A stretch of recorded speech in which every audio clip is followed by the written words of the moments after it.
Welcome once again to the Zexish Plus dancing channel, and today is our first interview for Dancing Down Memory Lane with my very first professional partner, Shelagh Buckley. Right, okay. So how did you start dancing? Right, well, my parents had a dance school. They opened in 1941 during the war. My father was away in Egypt in the war. My mum had taken up dancing before that, and the studio came available, and she opened that in 1941 and had lots of... She was an examiner, your mum, wasn't she, for IDTA or IDMA, was it then? No, she was... DTA.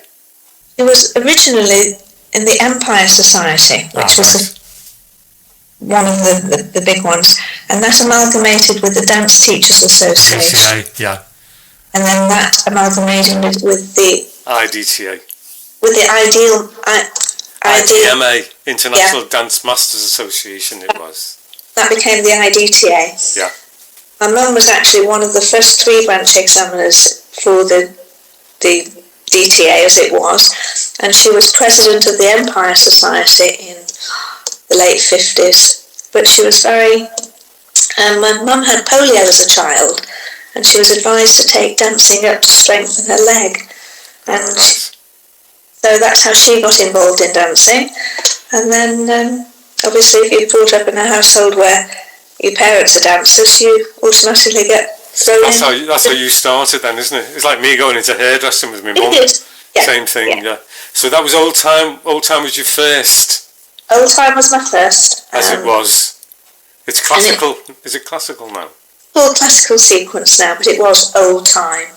The Valise and the Boston two-step. Yeah. But they always say that the Old Time's the hardest discipline of all genres. Yeah.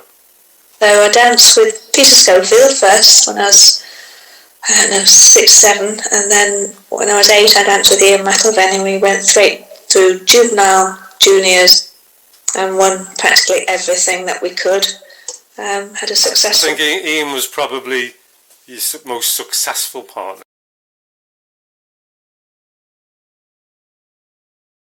wasn't he? What did you win with Ian?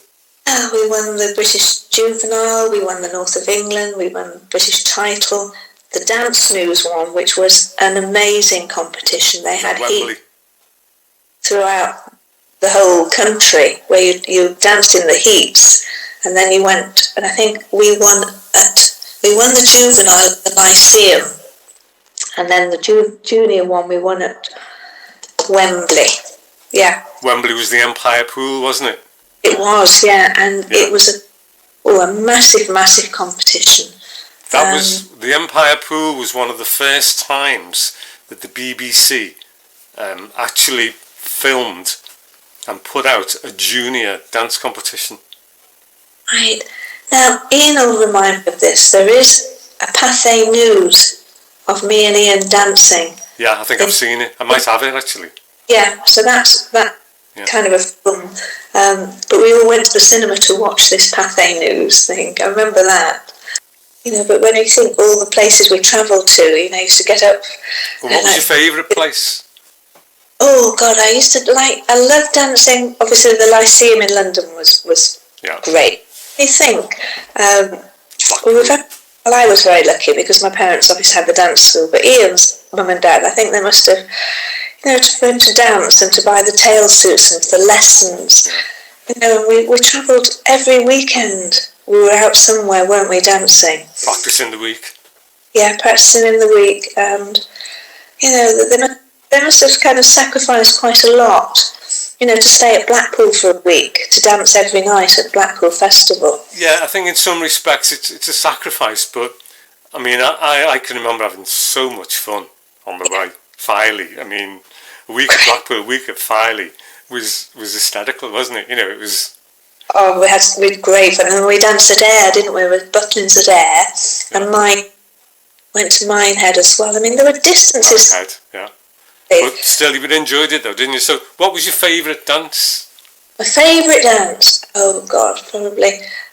Well, sequence, everybody thought it was really kind of old-fashioned, but it is actually the hardest, thing to learn. The positions of the feet and the technique. So probably the word to a blue gavotte, very, I don't know, it's just very feminine, and the dresses were always beautiful. And, it but was. They always used to. I mean, we used to go, particularly at Filey, me and Keith, my mate Keith. We'd sneak into the old time ballroom in the daytime because there's always loads of girls dancing together, and we'd sit there and we'd watch the old time dances, and then we'd get up quick and split a partnership up and try and cop off with one of them, and we'd do the old time dances round and round. But they always used to say the old time girls always wanted to do Latin. Yes, but don't you notice that really old time girls have been very successful in Latin? Yeah. They've got the poise, they've got the technique, and lots of them. June Cross. Remember June Cross? Oh, I remember June. Yeah. Well, my mum trained her. I'll tell you that tale either. Yeah, well, we won't go into that. My mum wasn't very happy with me. We won't go into it. Nice girl though, lovely girl. But she was one of my mum's girls. Yeah, was she? Yeah. My mum trained her, and she went on to do amazing things, didn't she? Yeah, she did actually. Yeah. That I don't know, basis of old time.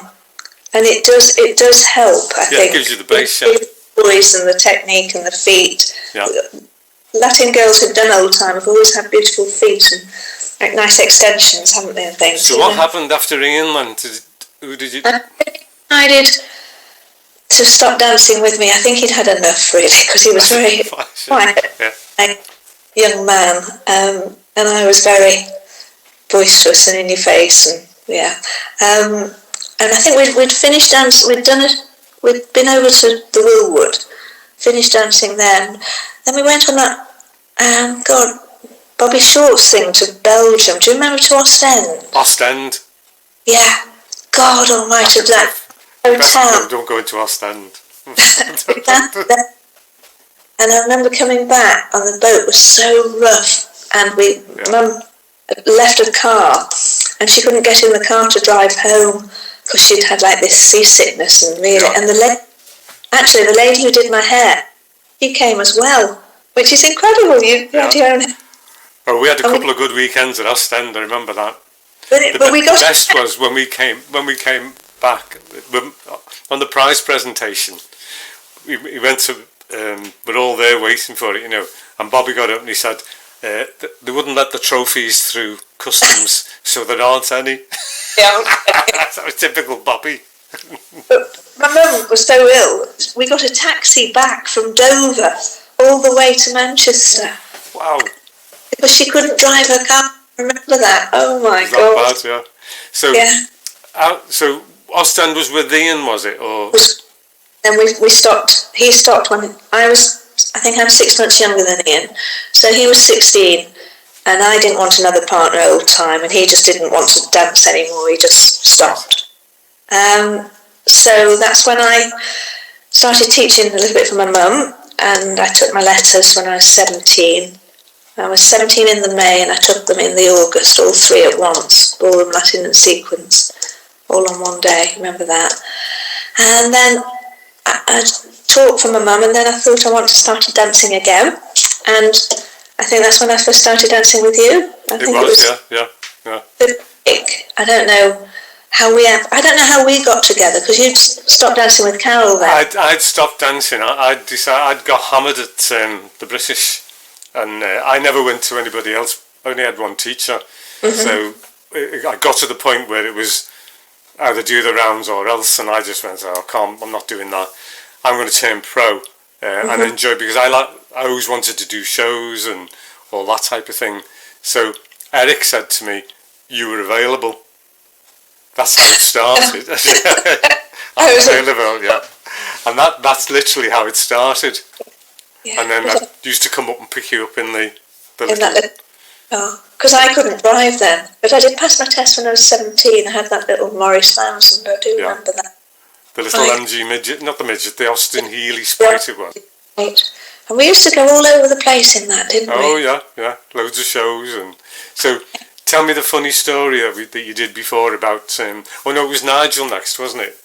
So dancing with Nigel. But told the funny story. I was dancing with Nigel, and we were doing this show for the Lord Mayor of Bury, who's Bill Tasker's, and we were doing a nice rumba and had this beautiful new dress on, halter neck, but it was slipped right down to my big button, and my boobs were kind of pushed in. The horse and cart in the rumba. He's got hold of my dress. I'm going left. My dress is going right. Look down, and my boobs kind of on show for the whole of the. Finish the show off. Yeah. We finished. He said, "Oh, that show was fantastic. Can you come back next year?"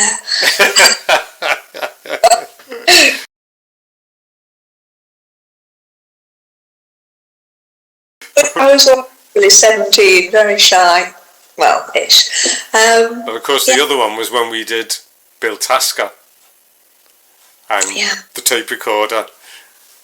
Don't switch it off until the end of the track, and he switches it off halfway through. We stopped dead, and then when he put it back on, it was halfway through the dance. Oh God! I remember that. But did we used to take records? I mean, this sounds really old. We sound ancient, don't we? But to a show, did we actually take LP? Take a big reel-to-reel tape. I bought a big reel-to-reel tape. No, but before the tapes. Oh, before the tapes, it was records. Yeah. We take records to the shows we're doing. Yeah, and they could never find the track. Because if it was track 3, even I could basically. It would take them a few goes, and then they have to adjust the tempo as well, which they could never get right, you know. Any thoughts on Strictly? Hate it. Really. Yeah, well, everybody's got a view on Strictly, haven't they? I just wish that they'd have complete and absolute beginners rather than half the ones who've done theatre or they've been to theatre school or they're an actress. I just think, and it doesn't resemble dancing anymore. You know, when you have a class and they'll say, you know, well, they've only been doing Strictly for 3 weeks and they can do this, this and this, but... Yeah, they think they're going to look like that within a few weeks. Really, really... it's not dancing as we know it. Oh God, that sounds really old.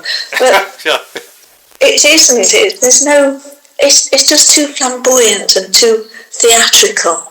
It's all show, really, now, isn't it? The whole thing. It is a show. I mean, you've got to accept that. I mean, looking on Ice last night, did you see that last night? Did you watch it last night? No. Brendan Cole was amazing. Oh, the Dancing on Ice, yeah. Yeah. Right. It shows, though, what the Willwood... the fabulous, yeah. But the best ever, I think this was the year after you did it, we were doing a rehearsal, and the band leader came up and said, "We've got a bit of a problem here. You can, when we put the lights on, all the amplifiers start to hum. So you can either have lights or music." He actually said that. I don't know. I think he solved it in the end. But do you remember doing the show for the Irish television? I do, and there's no tapes of that anyway. Well, you know why, don't you? Why's that? Well, I rang them up and said, "Have you got anything from that period?" And they said, at that period, to save money, they re-recorded over all the old tapes. But I would have loved to have seen that, because how old would I have been? 17? Yeah. Do you remember the producer was in full canary yellow? Can you remember that? Remember that, I do. He's a little Irish guy, and he was head to toe in canary yellow. But I do remember doing that show. Yeah. It was great. I mean, when we went over there, it was just fantastic, wasn't it? Really? No, it was a good weekend. So. Yeah. Right, so why did you finish your dancing in the end? Why did I... Oh, gosh. Boyfriends. Yeah, boyfriends. They kind of come and go. But I think I just had enough. I think when you've danced from being a very small child, and it's a way of life, isn't it? And then you want to do other things. You want to, go out with your friends. Don't you? Yeah. But I was always involved with the teaching side at my mum's dance school. So I just kind of I did my ballet, tap and theatre branch exams, and just taught for her really, and I'm still teaching now. I've been qualified since 17. Yeah, 67, 1967. 1967 I qualified. Yeah. Life member of the IDTA. God, that's scary, isn't it? There you go, you see. Yeah. It's been a long time, hasn't it? Very long time. So, we did your favourite trip abroad, didn't we? That was Belgium. We did. Yeah, Yeah, see if we've missed anything else. How many countries did you compete in? How many countries? Well, we danced in Holland and Germany, I think. This is with Nigel, and we did quite a few shows. We were quite successful, really. We had a lot of shows, and then he just suddenly decided he didn't want to dance anymore, which is a shame because when he danced with Lynn Cusack, they were just amazing at Blackpool. Do you remember that? Oh, I remember the night. Yeah. I mean, I've got the clip. I've actually got the clip off Lynn of the paper, the dance news, the pocket rocket they called her. She was amazing. Yeah. But because Nigel was very, glamorous in a way. If a man can be glamorous, he was very striking, wasn't he? He was a good-looking lad, wasn't he? He was very expressive. But they just turned the whole of Latin dancing round. Well, I always think, if you think back to that night, it was the night that Latin changed forever. God. It went from being basic stuff to then literally ripping the place apart, and it was like fantastic. It was, and he was an amazing dancer, actually. Yeah. But he just fell out of love with dancing, and I think he was quite troubled in his personal life, really. Yeah, we've never found him, have we? We can't... No thing as to where he is. We stopped dancing one day, and I've tried everywhere, because he had a hairdressing salon in Altrincham. I've even popped in there, and obviously it's changed hands over the years, but nobody knows anything about him. It's funny, isn't it?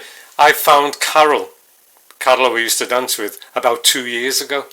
Really? And yet, being in Liverpool, you would think you would have... You'd think you'd know, and she must have only just gone on to Facebook. She's married, and I couldn't believe I finally found her after all those years.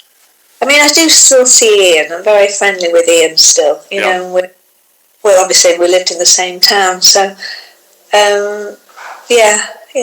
so it's nice, after 50 odd 60 years, well, getting on more than that. Yeah, you can still mix with them. Yeah, I'll find out. Right, well, anything else going on in between, I'll let you know. Yeah, that's been lovely to talk to you. All right, give us a wave.